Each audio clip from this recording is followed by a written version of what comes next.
boa noite, né? Nós vamos dar início ao evento. Eu vou convidar a aluna Ana Luísa, do 6º período da noite, para abrir o evento. Boa noite, senhoras e senhores. Sejam todos muito bem-vindos à aula magna do 2º semestre do curso de graduação em enfermagem do Centro Metodista Isabela Henriques. Saudamos aos presentes, à coordenadora do curso de enfermagem, aos docentes, à palestrante, aos acadêmicos e convidados que nos prestigiam nesse evento. Convido a coordenadora do curso de graduação em enfermagem do Centro Metodista Isabela Henriques, a enfermeira, mestre e docente Gabriela Rossi, para fazer a abertura desse evento. Boa noite, né? Agora oficialmente boa noite. Sejam todos muito bem-vindos. Marina, muito obrigada pela presença. Eu agradeço mais uma vez. A nossa aula magna, ela abre, né, o nosso semestre. Agradeço também a professora Mara, que se empenhou para poder contactar a Marina, que deu a ideia, né, que falou com a gente a respeito do tamanho do conhecimento que Marina tem sobre o tema, para vir compartilhar com a gente. Nós ensinamos e aprendemos em todo o tempo, né, então vai ser bom para os alunos, bom para nós professores, né, e é um prazer muito grande, principalmente, né, e também por, né, Marina ser uma ex-aluna do Isabela. Então, para casa é um grande orgulho, né, a gente ter uma enfermeira com tanto destaque e com tanto amor pelo que faz, né? Então, sejam todos muito bem-vindos. Estamos iniciando oficialmente o nosso semestre, né, nosso 2º semestre de 2020, começando com chave de ouro. Ana Luísa?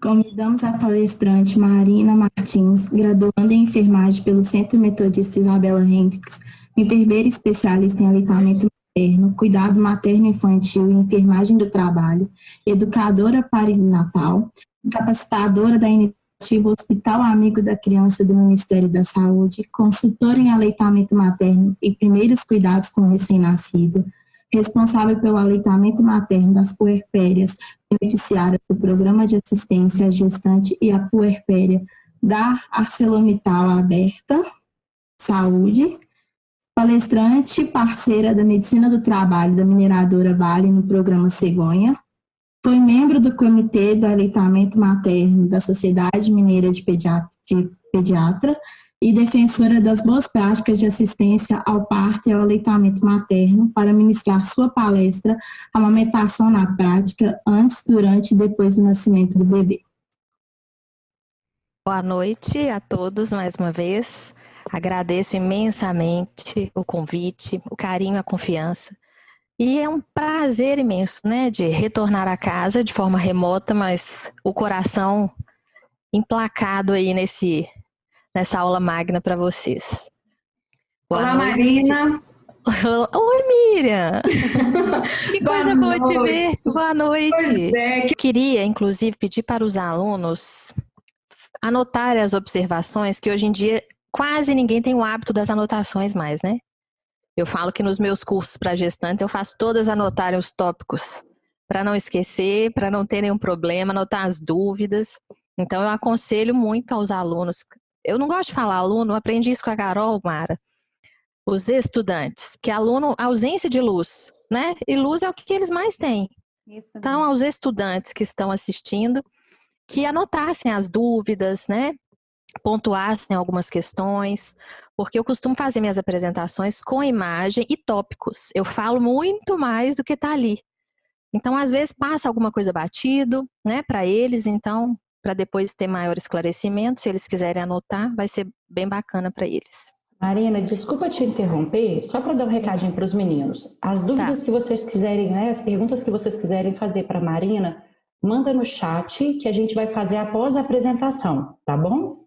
Obrigada, Marina. De nada. Então, boa noite, gente. Já fui devidamente apresentada, mas faltou um item muito importante no meu currículo, que eu vou acrescentar aqui. Mãe da Maria Tereza. Esse é o ponto mais importante do meu currículo. Todos aqueles títulos são pequenos perto desse. Então, vamos lá. A gente vai falar um pouco sobre a amamentação na prática, né? Eu vou tentar abordar de forma bem sucinta e de forma bem fácil de vocês entenderem, pelo menos para aplicar nos estágios, né? Claro que com a prática vocês vão se aperfeiçoando, mas se a gente tem um direcionamento, um norte, fica muito melhor, fica muito mais tranquilo, né? Porque os desserviços estão aí, à torto e à direito. Vocês vão me ouvir falar muito essa palavra, porque ela é a mais aplicada, infelizmente ainda, né? E nós, profissionais de saúde, vocês, futuros formandos, né, enfermagem, nós temos a responsabilidade, né, de promover o aleitamento materno para o bem da mulher, para o bem da criança, para o bem do planeta, certo? A gente vai abordar isso de forma mais sucinta, mas no finalzinho, com as perguntas, a gente pode explanar mais ainda. Não sei se vocês tiveram acesso, né, leram sobre, mas o tema da Semana Mundial de Aleitamento Materno desse ano, que começou dia 1º de agosto, né? Nós estamos no mês do aleitamento, mas tem uma semana que ela é mundial, pela Liga de Aleitamento Materno, que o tema foi esse: apoio ao aleitamento materno por um planeta saudável. Amamentar é sustentável, né? 0 resíduos, 0 gastos com eletricidade, financeiros também para a mãe. Então, o aleitamento, além de tudo, de todos os benefícios, ele é sustentável. Então, mais um motivo para a gente defender, para a gente entender e para a gente apoiar esse aleitamento materno, né? A sustentabilidade. Nosso planeta está pedindo socorro, né? Pedindo ajuda. Então, o aleitamento, ele vem como um carro-chefe também no quesito sustentabilidade. Todas as minhas palestras eu acrescento essa imagem, porque às vezes a gente vai falar, fala, e vem as pessoas falando, não, mas um exemplo, 15 minutos no peito, 15 no outro, nada de evidência, né? E aqui, tudo que vocês vão ouvir é respaldado por órgãos responsáveis pela assistência à saúde, né? Tem uma hierarquia de evidências que a gente tem que seguir, então eu sempre coloco esse slide, até para curiosidade de vocês. Não sei se todos fizeram estatística, bioestatística, se não fizeram, vão fazer, e a gente sabe dos níveis, né, da evidência científica, que não é vídeo de YouTube, que não é blog materno, né, são os artigos mesmo, revistas Qualizar. Então isso tudo a gente tem que seguir para não dar nenhuma brecha, nenhuma rateada para os desserviços, né? Eu sempre falo isso, que a mãe vai seguir o que ela quer fazer, mas quando ela tem informação respaldada em mãos, a escolha ela é mais facilitada, tá? Então isso nós vamos falar durante toda a palestra, durante toda a aula, para fixar bastante isso para vocês. Seguir evidência, porque aí não tem o que discutir, né? A gente vai repassar a evidência. Se a família, a mãe, o profissional vai acatar ou não, é uma escolha própria, tá? Mas a gente vai ter responsabilidade no repasse da informação, para não ser responsável por um desmame, por uma cesariana, enfim, tá? Então isso é muito importante, vocês que estão na graduação entenderem isso e praticarem. Então, gente, isso é o mais recente. Foi até da Semana de Aleitamento Materno lá do Comitê de Aleitamento da Sociedade Mineira de Pediatria. Isso foi apresentado em uma das palestras, então eu coloquei só esse slide aí só para vocês terem uma noção do custo anual da não amamentação no mundo. 700 mil mortes, né? 600 mortes de crianças, 600 mil mortes de crianças por diarreia, pneumonia, tem outros acometimentos também, mas grande parte por diarreia e pneumonia. 100 mil mortes maternas por câncer de mama, de ovário, diabetes tipo 2, e que isso tudo, o aleitamento materno, ele é fator protetivo. Eu até em uma próxima oportunidade posso fazer uma palestra, uma aula para vocês com as 30 razões para amamentar dos 3 anos seguidos que a SBP fez. A gente pode falar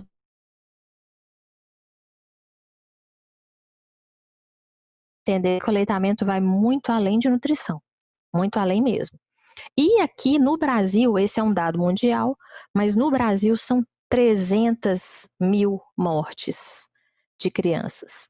Então, não é brincadeira, tá? A gente tem que tomar cuidado mesmo com todas as orientações, apoiar mesmo essa puérpera, porque além de ser importante para ela, é importante para a criança e para o planeta.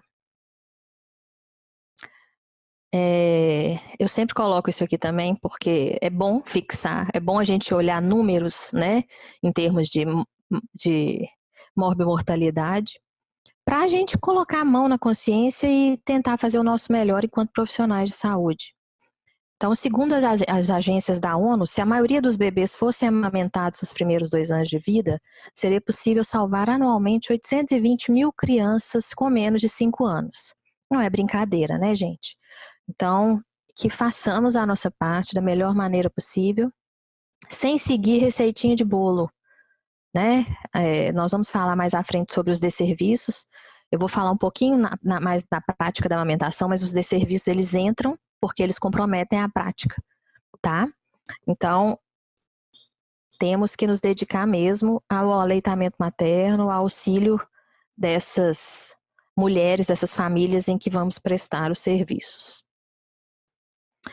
A Organização Mundial de Saúde, que é o nosso carro-chefe, né, de orientação, recomenda que o leite materno seja oferecido de maneira exclusiva e em livre demanda, mais à frente nós vamos abordar a livre demanda, para o bebê até o 6º mês de vida e a partir dessa idade mantido com outros líquidos ou outros alimentos saudáveis por 2 anos ou mais. Ou seja, até o 6º mês, gente, até segundo ao novo manual de nutrologia da Sociedade Brasileira de Pediatria, é leite até o 6º mês. Quer seja leite materno, quer seja fórmula, né, que é o leite artificial, quer seja aleitamento misto, que engloba o aleitamento materno mais a fórmula. Tá? Então, não existe isso de ofertar alimento sólido para a criança antes do 6º mês. Ponto. Né? Isso nós, profissionais, temos que saber e temos que repassar essa informação para aquela família, para aquela mãe, né? Para a gente garantir a saúde desse bebê. Então, o que a gente precisa antes de qualquer coisa durante a gestação, principalmente quando formos ministrar cursos ou vocês forem fazer estágio, né, nos postos de saúde? Normalmente a gente costuma fazer reuniões, né, com aquelas gestantes que são cobertas por aquele posto, por aquela UBS. A gente costuma fazer os grupos para conversar sobre aleitamento, às vezes dar o curso do casal grávido, falar sobre os cuidados, ou às vezes tem até uma busca ativa, né? É fundamental a gente repassar essas informações para eles, né? A gente ter essas informações adequadas e conseguir repassar também. E essas informações, elas vêm de que maneira? Cursos, né, que a gente pode promover juntamente com os centros de saúde, palestra, boas leituras. Essas boas leituras, eu até coloquei ali na chavinha, que a gente precisa, elas têm a função de desmistificar conceitos culturais. A gente traz uma cultura da chupeta, da mamadeira, do mamar de 3 em 3 horas, do não dar mamar de madrugada porque à noite ninguém come. Então, quando a gente tem informação evidenciada, respaldada, a gente não cai nisso e nem permite com que essas mães caiam. Claro, algumas vão querer seguir, sim, mas a partir do momento que a gente passou com segurança determinada informação, ela vai questionar o profissional, ela vai se questionar. O feeling materno, ele é muito forte. Eu falo que eu costumo atender algumas pacientes, estou até com 2, com os bebês que já não estavam mamando ao seio e elas queriam ver se existia a possibilidade de voltar, né? Então, o feeling materno não deixa. São mães com bebês de 4, 5 meses de vida, onde estão aí a um pulinho da introdução alimentar, poderiam deixar para lá e falar, não, deu certo até aqui essa mamadeira, esse leite artificial, não, tá tudo bem, mas não. Querem 1, 2 meses conseguir amamentar exclusivamente. Então, o feeling materno, ele é muito forte, né? Então, se a gente consegue plantar essa sementinha dentro de cada fala nossa, dentro de cada palestra, curso, reunião, ou até mesmo em casa, vocês alunos, às vezes tem um primo, uma irmã, uma colega, se vocês conseguem repassar isso para elas e que elas aprendam que seja 1% do que a gente vai falar hoje, isso já faz diferença, né? Não se preocupem na quantidade de pessoas que a gente consegue abordar. O importante é aquela única, ela vai fazer diferença, ela vai repassar aquela informação. Eu falo que é transformação, né? Então, a gente conseguindo plantar essas sementinhas faz toda a diferença, tá? Então, bons cursos, a gente pode fazer reuniões, palestras, discutir temas específicos, por exemplo, um dia reunir no posto os grupos, e um grupo fala de chupeta, outro grupo vai falar de mamadeira, vai explicar, né, o porquê da não recomendação da utilização, né, repassar boas leituras, só que dependendo do meio, nem todo mundo tem como ler, né? Algumas pessoas nem sabem ler, então a gente tem que abrir o leque também, porque a maioria da nossa população não tem acesso à informação de qualidade, por mais que a internet esteja aí.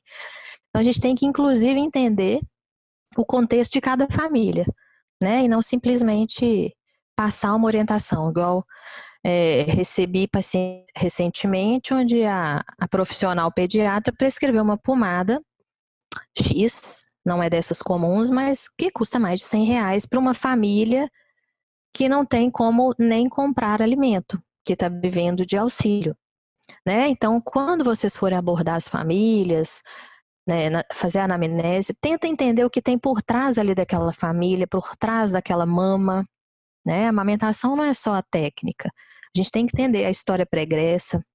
Tem mulher que tem uma história de vida, né, mais fragilizada, tem mulheres que sofreram abusos enquanto crianças, então às vezes tem a dificuldade ao toque, aquele bebê mamando ali às vezes apresenta uma dificuldade para ela.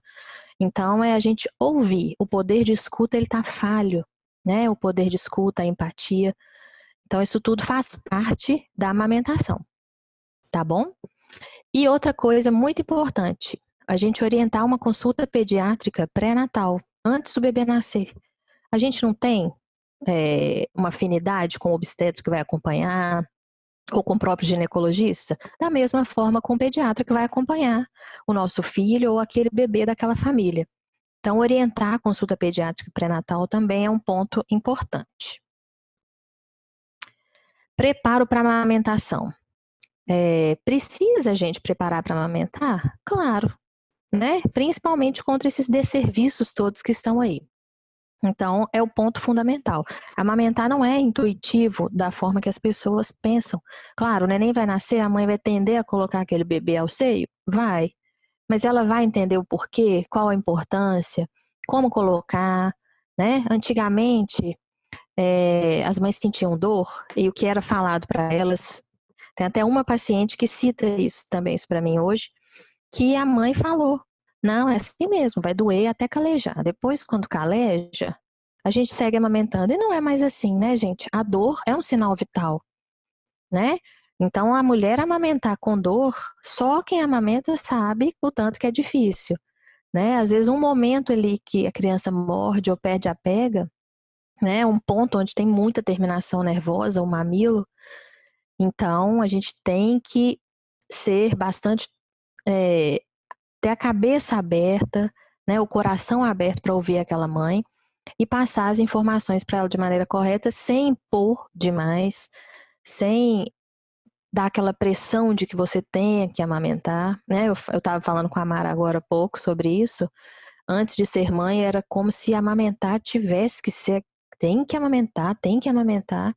E hoje a gente sabe, né, que a gente escuta aquela mãe, escuta a dor dela, quais são os questionamentos dela, né, tenta entender todo o processo e aos poucos a gente vai conseguindo, né, lapidar todas as arestas do aleitamento, com empatia.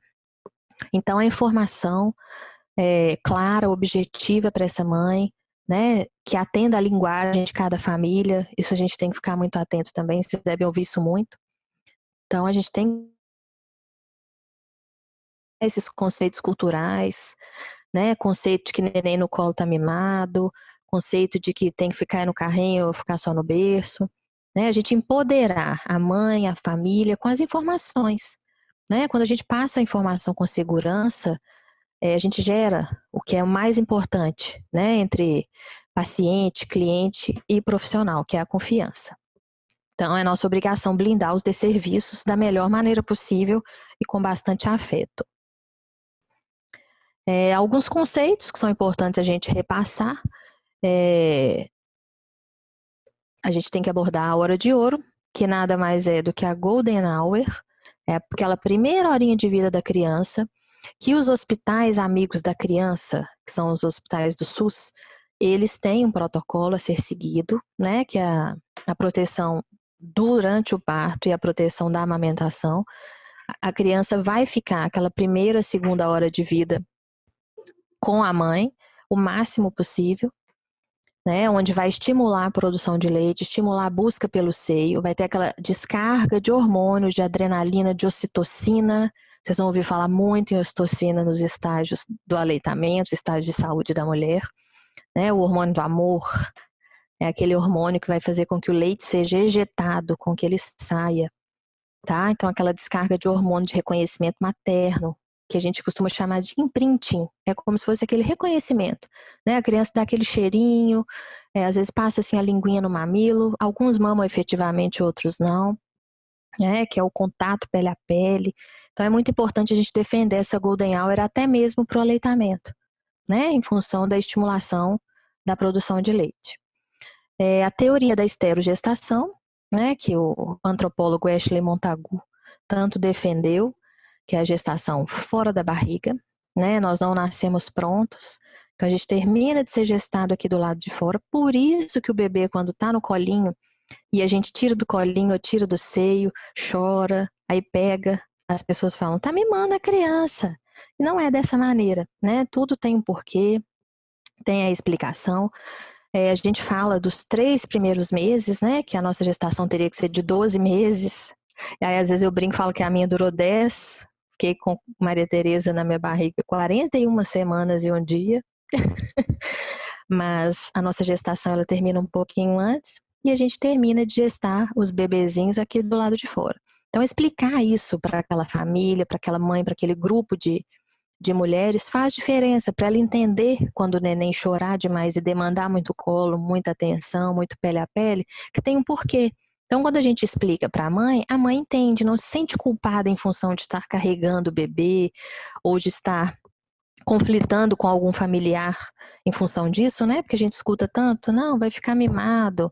Às vezes ela vai conflitar com o familiar sem saber que isso é uma necessidade, né? Então, é importante a gente repassar todas essas informações dessas famílias. Informar também sobre os saltos de desenvolvimento e os picos de crescimento.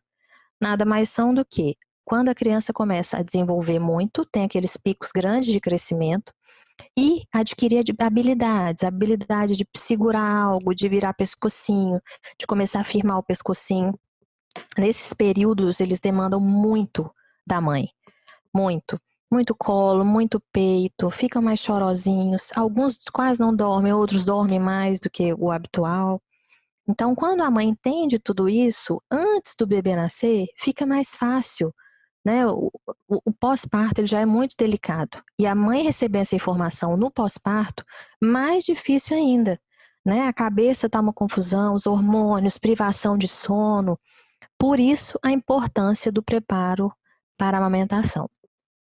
Aí, nesse momento, né, que antecede o parto, todas essas questões a gente aborda com essas famílias, com essa mãe, né? Aí a gente já entra no aspecto da livre demanda, qual a importância da livre demanda, né? A livre demanda, ela não inclui a presença de bicos artificiais. Então, às vezes, a mãe acha que está amamentando em livre demanda, a gente vê uma chupetinha ali, então a gente vai explicar para ela que a livre demanda nada mais é do que atender à demanda da criança. Se ela está sugando outro objeto, ela não está em livre demanda no seio materno. Então, isso é importante a gente falar para a mãe. Sempre amamentar de acordo com a demanda da criança. Até para a gente ter uma regulação de produção de leite, para a gente ter o desenvolvimento ótimo daquela criança, tanto em termos de crescimento, de peso, tá? Tanto de evitar, inclusive, também o engurgitamento mamário. Eu vou falar um pouquinho mais à frente sobre ele, mas quando a gente está em livre demanda desde o hospital, né, que é um momento de extrema importância, porque a assistência hospitalar é muito falha no quesito aleitamento, né? As receitinhas de bolo nadam de braçada ali, não em função só dos profissionais. É porque não há o treinamento adequado, com os conceitos adequados e respaldados. Então, os profissionais acabam passando as orientações que já passam sempre, né? Então, por isso que é importante a gente sempre se atualizar com informações respaldadas e passar para essa mãe e falar, não, a amamentação é livre demanda por causa disso, disso e daquilo. Então, todos esses conceitos que eu falei para vocês, a gente tem que abordar. Então, a livre demanda, ela faz com que o nosso organismo já comece a entender o tanto que aquele bebê vai demandar, certo? Então, com a sucção, que é a maior responsável pela produção de leite, a gente consegue regular a produção, consegue fazer com que aquele leite chegue, entre aspas, né, em volume, dentro do prazo certo, né, e não demore, então não tenha que entrar fórmula dentro desse processo. Por isso é importante a gente ter todo o domínio de alguns conceitos para poder repassar para essa família. Abordar também quem vai ser a rede de apoio dessa família. Né? Agora, em tempos de isolamento, está extremamente restrito. Mas algumas pessoas têm a mãe, às vezes tem uma sogra, às vezes tem uma ajudante em casa. Né? Além do parceiro ou da parceira, a rede de apoio também a gente aborda quem são os profissionais que estão apoiando aquela puérpera. Quem são os profissionais que estão apoiando aquela gestante. Então, isso tudo a gente precisa abordar também. Eu coloquei até em tópicos, porque além de ficar mais fácil a explicação, facilita com que vocês, né, estudantes, tenham também como se fosse um roteiro para seguir e para ser falado. Às vezes cada grupo aborda um tema com aquele grupo de pessoas, né? Então isso é uma sugestão também para os professores ofertarem esse tipo de informação, né? Às vezes fazer grupos para abordar determinados temas. O choro da criança, gente, que é um dos fatores de desmame, né? Muitos casos, a criança chora, o que as pessoas pensam? Que está chorando ou de dor, ou de fome, ou de cólica, né? E nem sempre a criança chora por esses motivos. Então, a gente avisar que o choro nada mais é do que uma comunicação faz toda a diferença, tá? Então, às vezes as pessoas escutam a criança chorar e falam, mas por que está chorando? Né? Por que está chorando? Sempre procurando uma causa, achando que aquele choro é sempre um problema. E não é. O choro é a forma da criança se comunicar. Às vezes a criança cansou de ficar naquela posição, está no colo de uma pessoa que não quer, ou às vezes está com roupinha de mais ou de menos, ou quer, igual hoje à tarde, a minha queria minha atenção, então dá aquele chorico e chama a gente. Então é entender que o choro é uma comunicação e a gente aos pouquinhos vai entendendo o que a criança quer falar com a gente. Então, a gente passar isso para a mãe faz toda a diferença também, né? Para ela não ficar desesperada com o choro. Vai ter choro de cólica, né? Aquele choro que tem criança que chora 20, 30 minutos, 1 hora seguida, né? Explicar isso para a mãe faz toda a diferença. O contato pele a pele, que eu falo sempre, eu sempre friso isso em todos os atendimentos, em todas as palestras, da importância da conexão desses receptores que a gente tem na pele com os bebês. Então, quanto mais colo, quanto mais peito, melhor. Melhor a conexão, melhor a produção de leite, melhor a interação daquela criança com a mãe. As crianças que têm o maior contato pele a pele, que ficam mais no colo, são crianças que choram menos. E isso eu posso falar de carteirinha, né? Quanto mais a criança está no colo, está sendo atendida dentro das suas necessidades emocionais e físicas, são crianças que choram menos. Então, a gente explicar isso tudo para as mães, elas ficam cientes, a gente cita exemplos, isso faz toda a diferença. Explicar sobre o colostro, gente. O colostro, ele é leite também.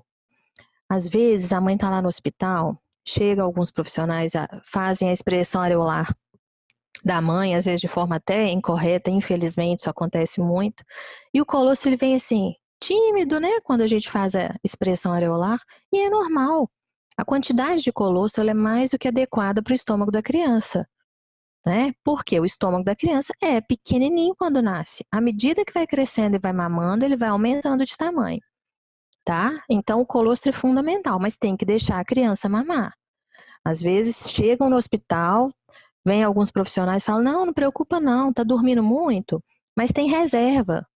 tem a reserva. Alguns duram de 24 a 48 horas, mas a gente não fica tranquilo e desatuante. A gente fica tranquilo e atuante, sempre estimulando aquela criança a ir para o colo da mãe, estimulando a sucção, né? Não é porque tem a reserva que a gente vai deixar a criança lá, embrulhada igual um charutinho, né? Longe da mãe. Então, a gente favorecer esse pele a pele, até mesmo para o estímulo da criança mamar.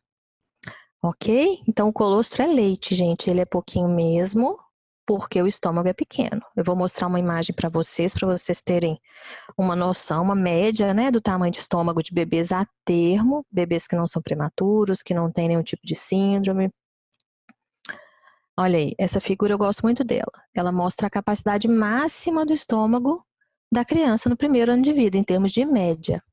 Tá, gente? Então, olha lá, o primeiro diazinho de vida, quase que não preenche o fundo desse copinho, certo? Então, às vezes tem a indicação desacertada de 30 ml de fórmula, logo no primeiro dia de vida, desnecessariamente, para uma criança que o estômago cabe de 5 a 7 ml, capacidade máxima. Né? Então, aquela fórmula, ela não é inocente, ela dilata o estômago da criança, a criança capota, porque a fórmula é derivado de leite de vaca, né? Uma proteína muito grande que fica ali fermentando, digerindo, não é espécie específica igual o leite materno é para o bebê, e a criança capota, ou seja, quanto mais essa criança dorme, menos ela vai ao seio, quanto menos ela vai ao seio, menos ela suga, quanto menos ela sugar, menor a produção de leite. Então, isso vira um efeito bola de neve muito grande. Por isso, o cuidado na indicação de fórmula já dentro do ambiente hospitalar desnecessariamente. Né? Então, muitos profissionais, o neném está chorando, falam, não está com fome, seu leite não desceu. Claro que não desceu. No hospital não vai descer leite em volume. Né? Cada fase do leite tem o seu momento. Por isso, a gente tem que estimular o pele a pele, a sucção máxima da criança. É o plano de parto. Por que eu falo sempre aqui em parto? Ah, gente, mas a Maria está falando sobre parto. Porque o parto, ele antecede todo o processo da amamentação. O parto e o preparo para o parto também, né? A forma que o bebê vem ao mundo faz toda a diferença também para o aleitamento. A gente tem que defender o máximo possível o parto normal, sendo viável, né? Mas os desserviços estão aí, acontecem muitas cesarianas desnecessárias, que eu costumo falar. Então, é importante a gente orientar aquela família, aquela mulher, a fazer um plano de parto, onde ela vai colocar todas as questões que ela julgar importante para o momento que ela for receber aquele bebê. Então, se ela vai querer anestesia ou não, se ela vai querer luz, música, quem serão os acompanhantes, qual a vontade dela em questão de amamentar, falar sobre o colírio que pinga no neném. Provavelmente vocês vão receber esse tipo de informação na disciplina de saúde da mulher. Então, falar com a mãe para questionar sobre o plano de parto. E vocês também, depois vocês jogam no Google, vão aparecer vários planos de parto. Depois vocês dão uma lidinha. Hoje, infelizmente, não tem como eu apresentar aqui para vocês, mas numa próxima oportunidade eu posso apresentar também. Então, todas as necessidades respeitosas para aquela mulher vão constar no plano de parto, tá? As instituições agora estão ficando mais pianinho em relação a isso. As privadas, né, estão lendo pelo menos o plano de parto. No SUS isso já é prática constante, graças a Deus, né? Os hospitais protegem a forma de nascer e o aleitamento, mas a gente ter a consciência da importância do plano de parto é muito grande. Evitar as cesáreas desnecessárias. Né? Eu sempre falo a cesárea desnecessária porque a grande maioria, infelizmente, o Brasil está no top aí de indicação de cesárea. As coisas estão mudando? Sim, mas depende da gente também mudar cada vez mais esse contexto, tá? Plano de amamentação. Ano passado, no congresso que teve do mês de amamentação, eu falei sobre ele. Depois eu posso disponibilizar para quem quiser. Eu criei um roteiro, um plano de amamentação para o profissional de saúde seguir na assistência ao aleitamento. Então é muito bacana. Da mesma forma que tem o plano de parto, por que não ter um plano de amamentação? O que eu gostaria que acontecesse no meu aleitamento? O que eu não gostaria? Né? Pelo menos para ter ali o desejo, para tentar ao máximo respeitar os desejos daquela mulher. Então, quando a mulher ela tem informação, o próprio profissional, por mais que venha aplicando desse serviço, eles ficam mais com o pé atrás com aquela família, com aquela mulher. Opa, olha, sabe o que é isso? Então não vai tentar ludibriar, né, enganar com as informações pelo fato de ser médico. Então é como se o profissional fosse ter um roteiro como base de referência assistencial, que é a anamnese. Só que dentro dessa anamnese a gente vai abordar pontos específicos.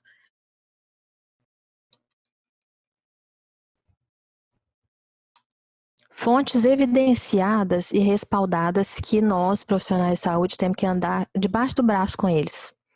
Esse é o caderno de atenção básica, que é o de número 23 da saúde da criança. Fala tanto da alimentação complementar quanto do aleitamento materno.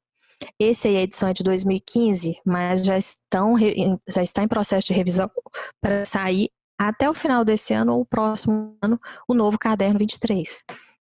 Ainda tem algumas informações truncadas, né, não muito corretas dentro, mas ele é o nosso referencial em termos de assistência à criança. A cartilha para a mãe trabalhadora que amamenta, ela é sensacional. A maioria das mulheres acabam interrompendo o aleitamento ou introduzindo a alimentação facilmente para aquela criança em função de profissional pediatra indicando a alimentação aos 4 meses. E não é dessa forma. Ainda existe profissional desatualizado ou que não quer orientar aquela mãe de maneira adequada. Porque dá trabalho, gente. Orientar aleitamento dá muito trabalho. Né? Não é ali 15, 20 minutinhos de consulta. É 1h30, 2, 3, só de presença. Fora a assistência geral ali para aquela mãe manter a amamentação. Então, lá dentro da Vale, por exemplo, o grande carro-chefe das palestras é exatamente esse: aleitamento materno e manutenção, retorno ao trabalho e manutenção da lactação, que é um ponto principal, né? Aquela mulher, ela vai ter um índice de absenteísmo muito mais baixo, né? A criança amamentada, ela tem uma resposta imunológica muito maior. Então, isso é um ponto da gente pensar também, né? A gente otimizar e maximizar ao máximo o tempo de aleitamento materno, independente do retorno ao trabalho ou não. Esse manual de normas e procedimentos para vacinação é ótimo.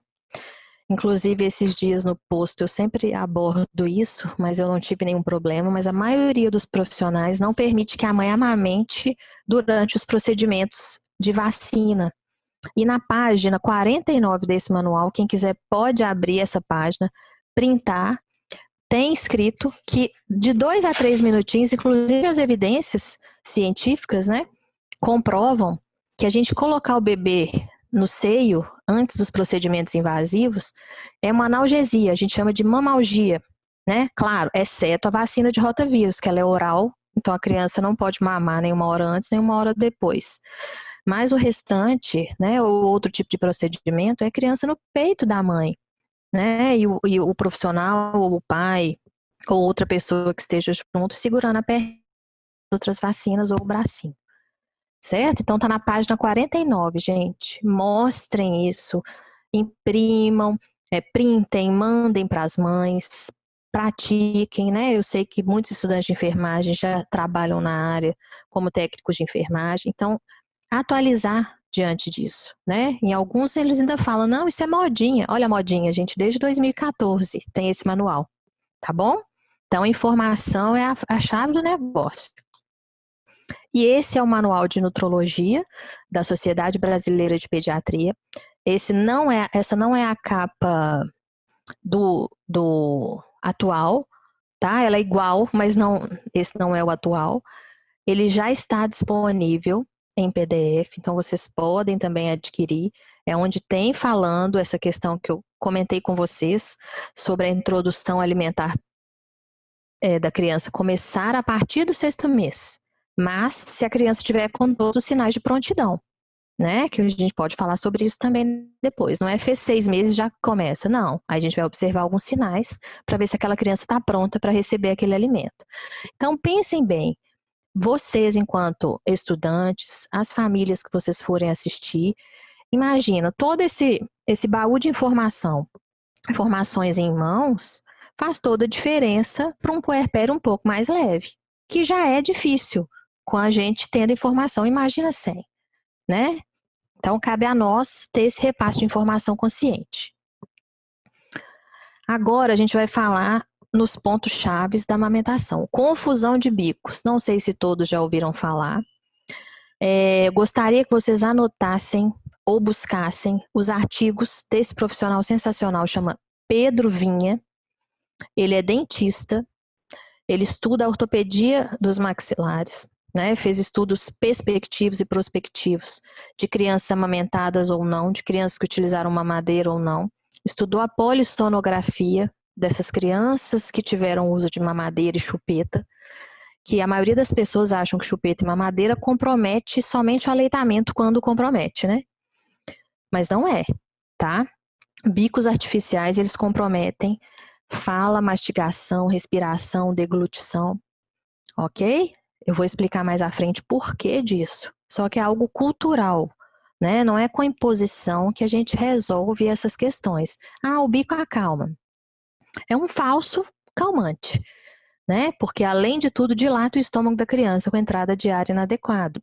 Às vezes a mãe oferta achando que acalma a cólica, mas vai aumentar a tendência cólica, certo? Essa chupeta que eu coloquei do lado, Night, gente, brilha no escuro. O mercado do bebê, eles não sabem mais o que fazer para poder vender todos esses desutensílios para bebê. Então, tem que ofertar. Só que eu coloquei essa imagem aí para mostrar para vocês que todo desutensílio para bebê vem essa mensagem aí, ó, no quadradinho. O Ministério da Saúde adverte: a criança que mama no peito não necessita de mamadeira, bico ou chupeta. O uso de mamadeira, bico ou chupeta prejudica o aleitamento materno, né? Então tem uma normativa dentro disso, certo? Isso aí a gente chama de NBCAL, eu vou falar mais à frente, uma norma protetiva do aleitamento. Já fez 41 anos esse ano. Então, ele vem para proteger o aleitamento materno, tá? Então, o mercado ele vai ofertar tudo para atrair esses familiares, né? Chupeta tem que trocar sempre, bico de mamadeira tem que trocar sempre, isso tudo é muito rentável, da mesma forma que a fórmula. Então, tem um mercado bilionário por trás disso tudo, tá bom? Então, a gente abrir o leque para essas informações faz toda a diferença. É fugir da lei do menor esforço e empoderar essas famílias. Olha que beleza. Aí tem formato disso, tem uns com strass, foto de time. Essa daí, essas duas chupetas aí, são as piores das piores, né? Essas chupetas não permitem com que a criança feche a boquinha completamente, então já começa a deformar a arcada desde já. É a mais famosinha aí, né? É por isso que eu falo, gente, não ir atrás da boiada, da maioria, né? Vamos pensar, vamos racionalizar as condutas, pelo menos para a gente repassar. E é o que eu sempre falo também. Ah, vamos supor que eu não estivesse amamentando a minha filha. Estivesse dando mamadeira, chupeta. Mas qual que é a minha formação? Defendo o aleitamento materno. A minha escolha não tem nada a ver com a importância do aleitamento. Tá? Então, independente do que vocês sigam ou não, façam ou não, defendam o aleitamento, defendam as boas práticas. Tá bom? A escolha é de cada um, mas a nossa obrigação enquanto profissionais de saúde é repassar informação de qualidade. Tá bom? Ao lado aí, o bico de silicone, o famoso protetor de seio, intermediário de silicone, que, na verdade, não existe a indicação para ele, tá? O profissional que realmente domina o manejo clínico do aleitamento materno não lança mão de nenhum bico artificial. É difícil? Precisa de muita prática, da gente colocar o bebê para mamar? Tem. Demora? Sim. Tem choro, tem desespero? Sim. Tem momento que tem que complementar? Sim, com o próprio leite da mulher, né? E não ir logo para a fórmula, exceto com algumas indicações, tá bom, gente? Da mesma forma que a cesárea tem algumas indicações, a fórmula também. Mas o uso indiscriminado, ele tá aí, à torta e à direita. Esse bico de silicone, às vezes a mãe tá com o mamilo ferido, orientam dentro do hospital a colocar isso. Isso é difícil de tirar? Quando a mãe chega para mim com isso, dá uma dor de cabeça tirar isso, nem sempre a gente consegue, o bebê já acostumou com esse tamanho de bico, a produção cai porque a pega fica incorreta, então não tem extração de leite adequado, o organismo entende que a produção precisa diminuir, tá? Então, não vamos achar que isso é uma alternativa, ok? Numa possível aula prática que a gente fizer, eu vou explicar isso com mais detalhes, mostrar para vocês, com vídeos, com fotos, o que acontece quando a gente amamenta com esse bico, tá? Ah, essa mamadeirinha aí, ó. Essa mamadeirinha é uma das mais indicadas. Eu não fiz nem questão de esconder a propaganda, que não é propaganda. É exatamente o contrário da propaganda negativa, infelizmente, gente. Eu falo que tem horas que a gente não consegue manter uma ética 100%, não, né? Porque eu falo pelas crianças e não pelo mercado. Defendo mesmo. É vendida essa mamadeira como se o bico fosse igual ao peito. Ah, não, esse bico, essa mamadeira é antigases. Não existe isso. Né? As mamas que eu utilizo para dar os cursos são parecidas com o peito, mas são o peito? Não são, tá? Então, bicos artificiais de qualquer espécie que seja, qualquer coisa que passe para trás da gengiva da criança, gera confusão de bicos e de fluxo. Ah, mas a mamadeira tem vácuo, essa mamadeira tal X, tem uma outra aí mais famosinha que tem vácuo, o neném tem que fazer muita força para sugar, independente. Né? O padrão de sucção de bicos artificiais e o padrão de sucção do seio é diferente. Vou mostrar para vocês um gráfico à frente, onde eu explico isso, tá? Desmame precoce, gente, segundo a literatura, qualquer desmame abaixo de 2 anos de idade, né? Ele normalmente não acontece de forma natural. Muito raramente. Geralmente vai ter um bico ali, uma mamadeira, tá? Um copo de canudo, um copo de transição ali que gera confusão de bicos e de fluxo que acarreta esse desmame precoce, tá bom?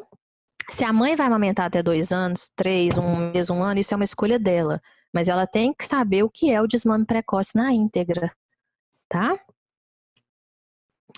Olha aí o que eu queria falar com vocês e que o Pedro Vinha, que é o que eu falei para vocês lerem os artigos dele, e da doutora Mara Tavares, que esse slide é dela, inclusive, essa foto.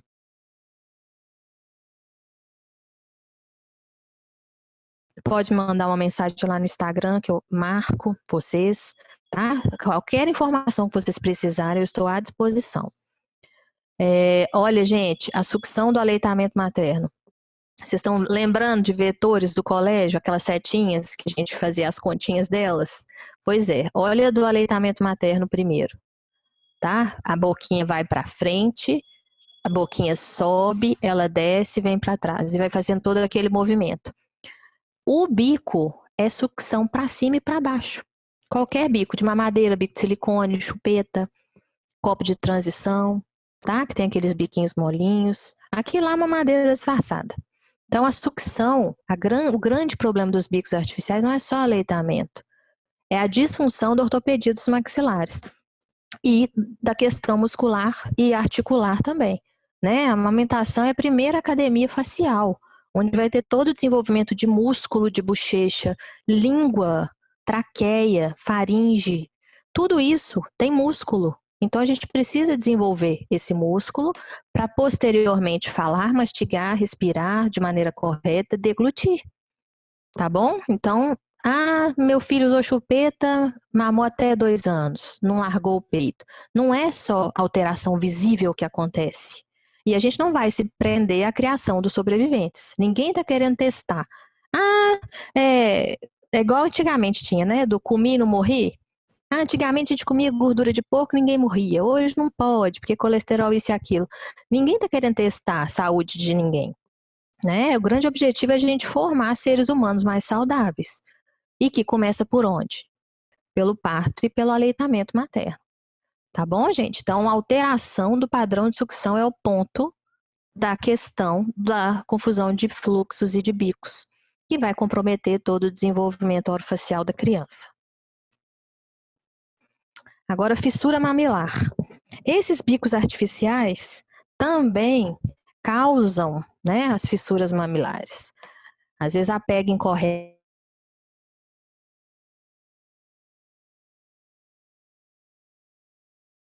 avaliar também, tá? O frênulo da linguinha, que é aquela linhazinha que a gente tem embaixo da língua. Então, isso também compromete a sucção, né? A sucção do bebê nada mais é do que a língua subindo, comprimindo a areola e mamilo no céu da boca, fazendo a extração daquele leite. Isso é só um exemplo de uma fissura. Às vezes, gente, a gente vai avaliar uma mama e tem uma fissura, a mãe está morrendo de dor e a gente não vê que tem uma ferida. Mas a dor da mãe a gente não questiona, né? Tem ferida grande que dói menos do que às vezes um raladinho ali no mamilo. Então, considerar todo tipo de dor daquela mãe, tá? A dor, ela é subliminar, ok? Então, sempre perguntar para aquela mulher qual o grau de dor que ela está sentindo e não questionar se está aparecendo, se não está aparecendo essa ferida, se está pequena, se não está. Já tive paciente do mamilo ficar pendurado e ela não sentir tanto desconforto. Mas já tive outras também do mamilo estar assim um pouquinho vermelho e ela não conseguia amamentar. E a gente vai validar aquela dor da mesma forma, tá? Então, para fissura mamilar, gente, a gente usa pomada, receitinha caseira, laser, sol, leite materno. Vamos às evidências. É indicado aí, em quase 100% dos casos, pomadinha. Indicado de maneira errônea, tá? Não existe indicação evidenciada de pomada, nem de receitinha caseira, banana, mamão, salsinha, mel, nada de alimento no seio, né? Um seio ferido, ele é porta de entrada para micro-organismo. Inclusive, muitos casos de mastite, candidíase mamária, ele vem dessa porta de entrada também, tá bom? Então, não existe indicação de pomada, eu vou explicar à frente por quê. Nós temos glândulas naturais que produzem um fator protetivo. E no pós-parto temos o leite materno, riquíssimo, bactericida, bacteriostático, fungicida, grátis, né? Não custa dinheiro, não tem chance de obstruir ducto, porque a pomadinha, por mais que a gente tire antes das mamadas, ou a mulher que passa antes do bebê nascer, essa pomadinha ela vai se sobrepondo ali nos canais, nos ductos de leite, e que pode causar obstrução de ducto, tá? Dificultando até a saída do colostro e a sucção daquela criança e gerando muita dor, ok? Então, nada de salsinha, mamão, banana, Bepantol. Tem profissional indicando essa pomada que eu citei para vocês, que custa mais de R$100, desnecessariamente. De nada disso, a gente tem que limpar o caso. O que está causando aquela fissura? É o mau posicionamento da mãe, do bebê? É o freiozinho da língua? A pega tá certa? Esse bebê tá com a sucção ok? Essa mãe tá segura? Tá bem orientada? Né? Então, a gente limpar o caso, ver as causas dessa fissura, se a mama tá muito cheia, se a areola tá dura demais, o neném acaba pegando o mamilo e vai raspando ali o que gera esse tipo de ferida que tá aí, tá? Então, é limpar o caso. Laser, tá muito na modinha. Todo mundo vende pacote de laser. Desnecessário também para o bom entendedor do manejo clínico do aleitamento. O laser é ótimo para várias questões, né? Acelera sim o processo cicatricial, mas para a gente acelerar um processo de cicatrização de um local onde tem saída de leite, né? A gente tem que limpar o caso, sanar o problema para depois entrar com um recurso, ok? Então, orientar essa mãe sobre isso também. Às vezes tem mãe que gasta dinheiro com esse laser, vai o profissional lá aplicar laser, mas não tratou o foco do problema, o que causa essa fissura, tá? Às vezes a mãe tá mesmo com o mamilo pendurado ali, ferido. Se a gente conserta a pega, ela amamenta normalmente. Nunca foi necessário interromper aleitamento materno em todos esses anos de profissão, tá? Então, não sigam receitinhas de bolo, coisas que fazem há anos.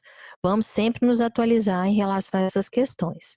Sol, precisa preparar a mama antes do bebê nascer? Não. Passar a bucha, puxar o mamilo, seringa invertida, passar toalha, nada disso. Tomar sol.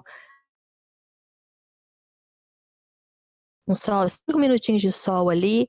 O sol, além de dar energia vital pra gente, né?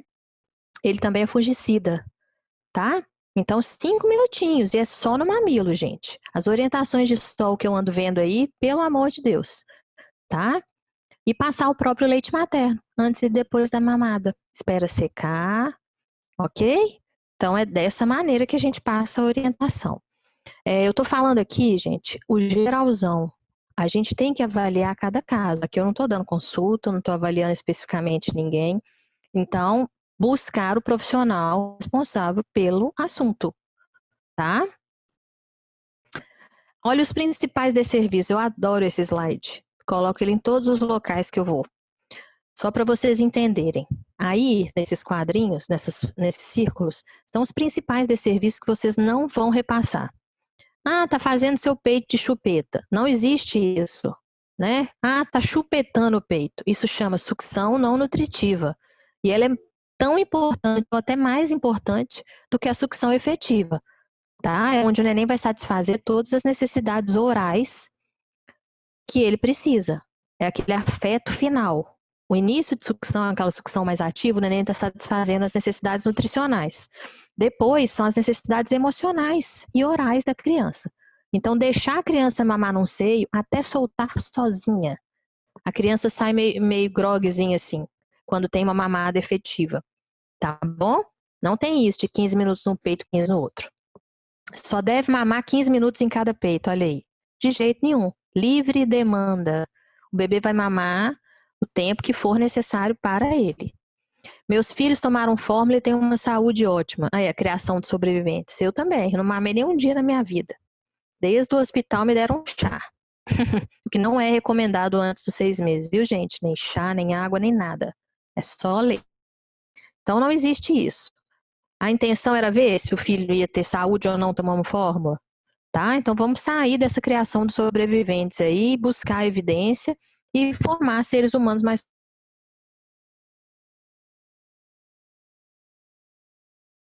Mamadas à madrugada são as mais importantes. É onde o bebê recebe melatonina, o hormônio do sono, na qual eles não têm ainda. Então, as mamadas da madrugada, quando o bebê solicitar, né, são extremamente importantes. Além de passar melatonina para a criança, a gente passa triptofano, é um aminoácido essencial, é precursor da serotonina, que é o hormônio do bem-estar. São crianças muito mais tranquilas, as crianças que mamam à noite, quando desejam mamar, tá? Não significa que a criança está lá dormindo a noite toda tranquilinha, que você vai acordar só por causa disso, não. A criança que está em livre demanda, ela tem suas necessidades no tempo certo, é só a gente seguir a livre demanda. Nunca amamente se não passar em menos de 3 horas. Lá vem o de 3 em 3 horas, que eu também não sei de onde saiu isso. Não existe isso, gente. Bebês a termo, né, que não são sindrômicos, que não são prematuros, que nasceram com peso adequado, não são baixo peso, são bebês que vão mamar em livre demanda, tá? Onde a gente não vai precisar observar outras questões. Então, não tem nada de 3 em 3 horas. Dê uma mamadeira para que durma a noite inteira. Olha que conversa fiada. De jeito nenhum. Mesmo bebês que mamam mamadeira, que mamam fórmula, acordam. Tem os despertares noturnos por instinto de sobrevivência, tá? Isso é mais do que científico. Então, não é empanturrar a criança de comida para a criança dormir a noite inteira, né? O que eles chamam de tanque cheio. Isso é um absurdo. Isso não existe, tá bom?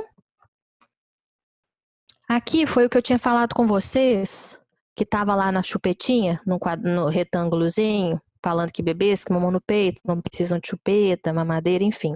NBCAL, que é a norma brasileira de comercialização de alimentos para lactentes e crianças de primeira infância, bicos, chupetas, mamadeiras e protetores de mamilo. É uma lei, né, federal.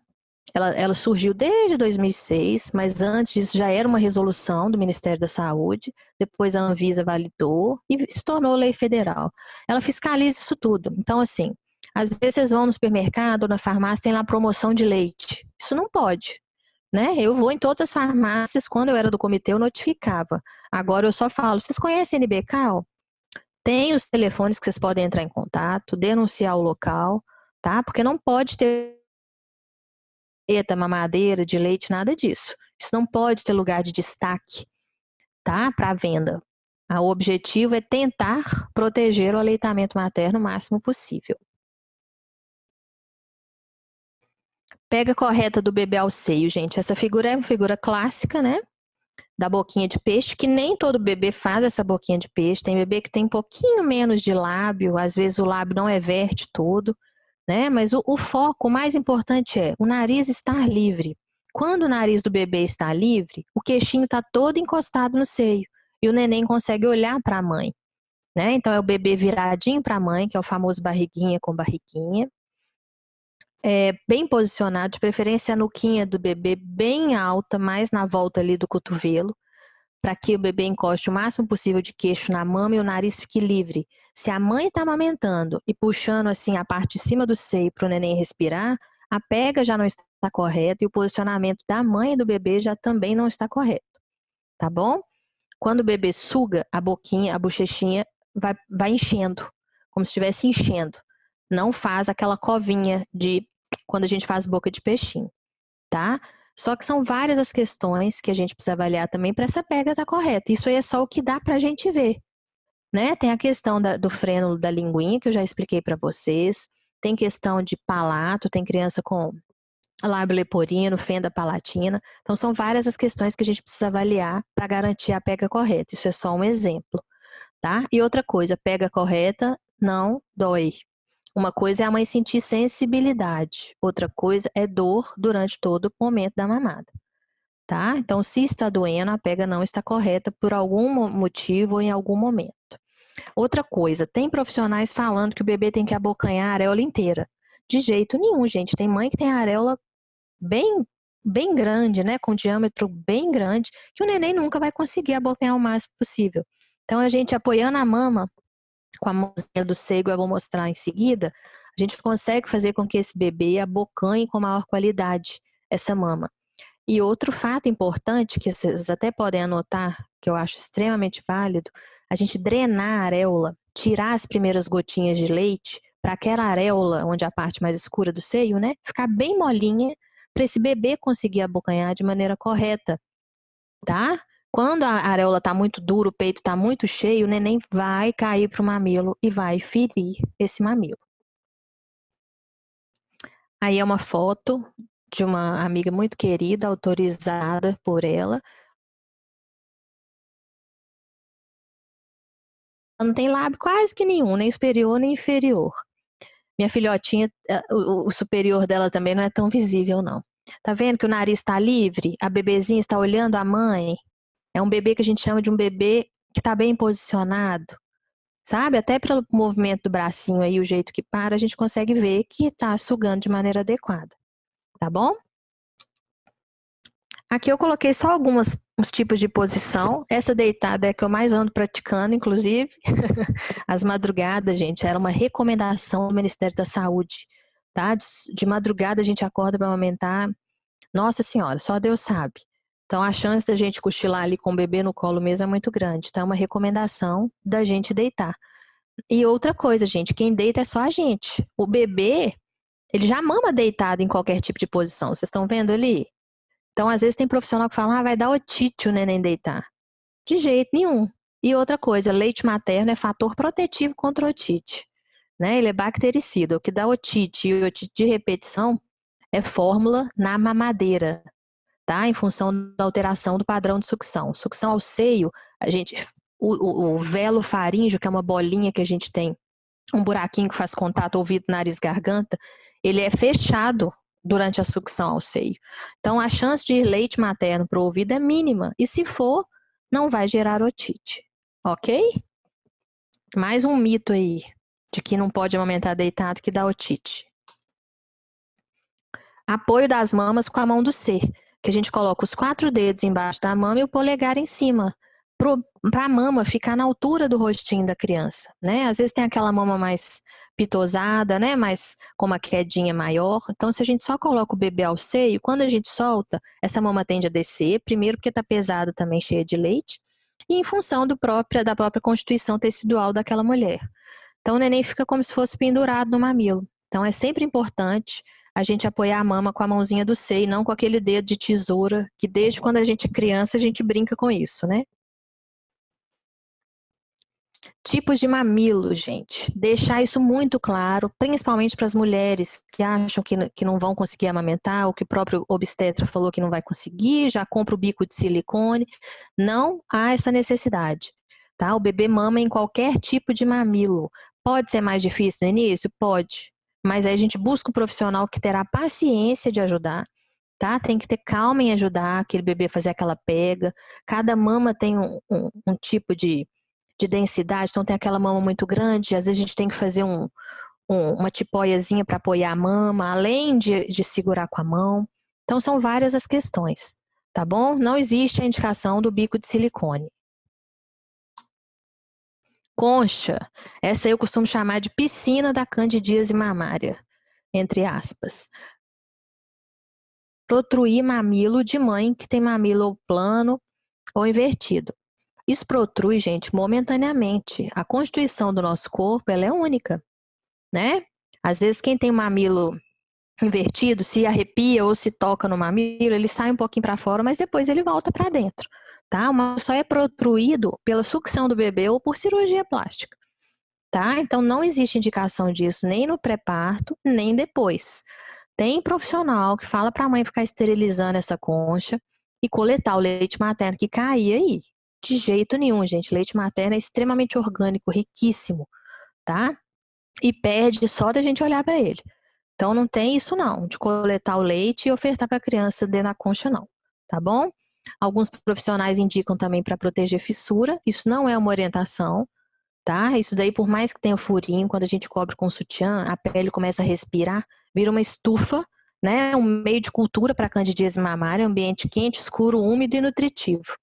Tá? A indicação é a gente faz rolinho, como se fosse uma rosquinha de nata com fraldinha de pano. Podemos fazer isso também na prática depois, tá bom? Olha, por que a gente não precisa de pomada, de receita caseira, de nada para proteger contra fissura ou para preparar a mama, que não existe isso. Nós temos os tubérculos de Montgomery, que são essas bolinhas que a gente tem ao redor da areola, tá vendo? Até circulei para vocês verem. No final da gestação, eles aumentam de tamanho e começam a produzir, né, uma glândulazinha sebácea, começa a produzir esse sebinho que hidrata, lubrifica essa areola e esse mamilo, tanto no pré-parto quanto no pós-parto, tá? Então não há necessidade nenhuma de pomada, nem antes e nem depois. Esses tubérculos, normalmente as mulheres têm entre 4 e 28, em média, em cada mamilo. Eles são grandes e algumas ainda o leite sai por eles, né? E no processo de sucção, quando a criança abocanha, e esses tubérculos estimulam também a produção de leite, tá? Que faz com que os neuroreceptores que estão aí na areola e no mamilo mandem a mensagem da sucção e da produção de leite para a nossa hipófise, tá bom? Que é a grande responsável pela nossa produção hormonal. Então, nada de indicação de pomada, de salsinha, de mel, de nada, nada de alimento no mamilo, principalmente que vai entrar em contato com a criança. Aí tá o famoso tiro no pé, que é indicado à torta e à direita, que os profissionais acabam indicando essa sondinha, né? Essa daí é a que vende na farmácia, mas às vezes faz de forma mais caseira, com aqueles potinhos coletores de fezes e urina, e a sondinha uretral número 4. Alguns ainda indicam a outra mais grossa, que é pior ainda, tá? Isso daí é relactar. O que é relactar? Aquela mãe que não estava produzindo leite, tá? E por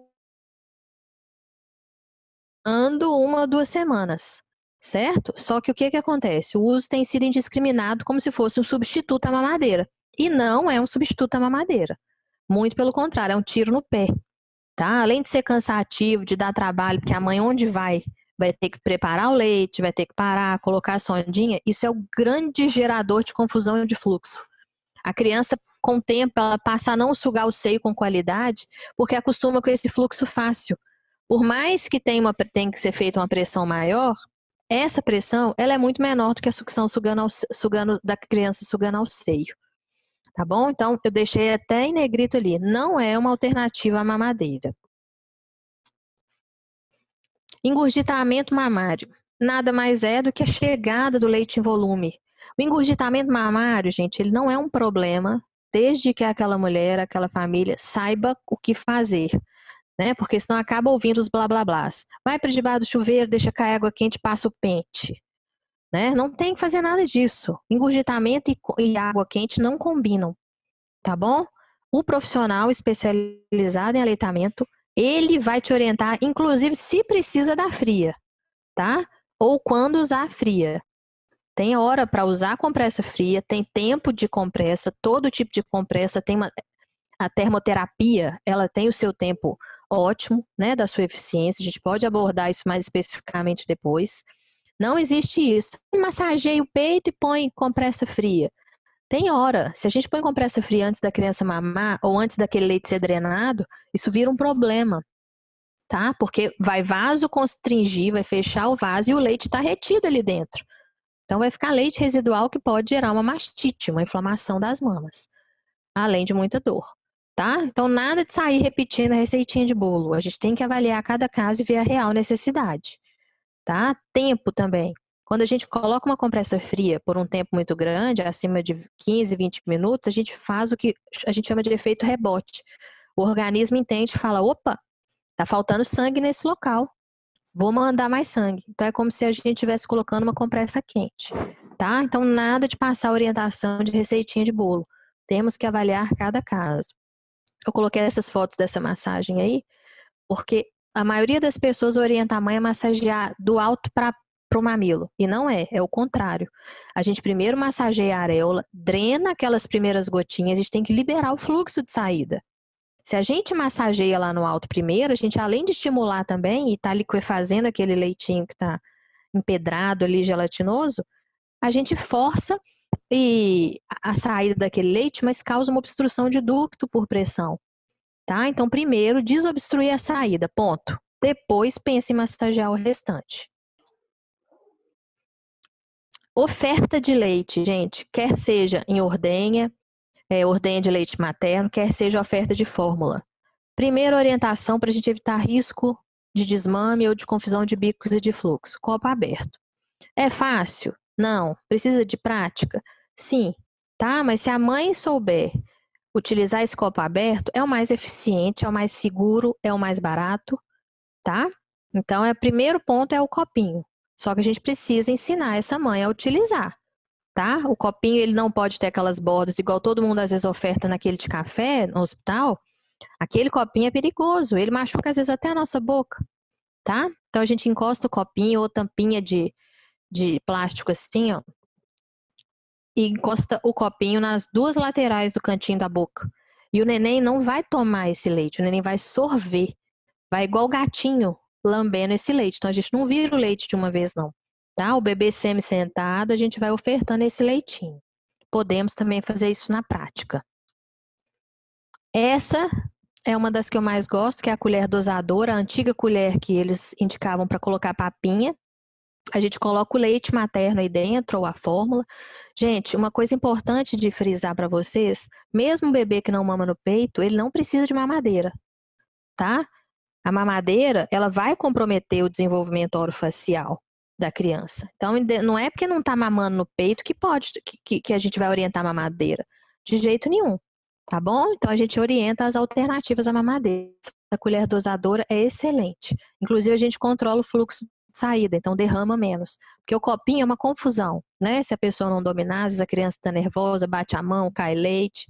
Então, a colher dosadora é uma alternativa muito boa. Copo 360, também ama de paixão, né? Zero risco de confusão de bicos e de fluxo. Mas a criança tem que estar um pouquinho maior, né? Porque o copo é grande, às vezes a criança não consegue ali dar uma mordiscada. Aonde a criança mordiscar aí ao redor desse copinho, sai leite, gente. Então evita que vaze, né? E que caia muito leite também. Então é muito bacana, é uma alternativa também que não gera confusão de fluxos e de bicos. Algo muito importante a considerar, gente. O custo do reparo, ele é maior do que o custo do cuidado. Sempre falo isso. Então, o preparo antes de qualquer coisa é fundamental, né? A gente consertar algo é muito mais trabalhoso, muito mais doloroso do que a gente prevenir e se preparar para aquele determinado acontecimento. Agora, já no finalzinho, né? Eu queria falar muito mais, eu sempre falo isso com a Mara. mas vamos ter várias oportunidades. Se precisar, eu vou, quando terminar esse isolamento, de certa forma, a gente pode encontrar, pode ministrar palestra, cursos, enfim. Tá? O que vocês precisarem, eu vou estar à disposição. Então, meu agradecimento especial à Mara, né, a professora Mara, a coordenadora Gabriela. Agradeço o convite, a confiança, ao Isabela, mas de todo o coração. Agradeço a atenção de todos vocês também. Estou à disposição para as dúvidas e esclarecimentos. Espero que tenham gostado.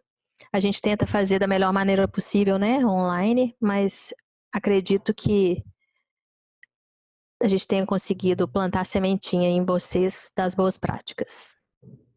Aqui estão os meus contatos. Quem quiser pode me seguir no Instagram, pode mandar mensagem no direct se precisar de alguma informação. Tem meu telefone, meu e-mail. Eu estou à disposição. Tá bom? Oi, Gabriela.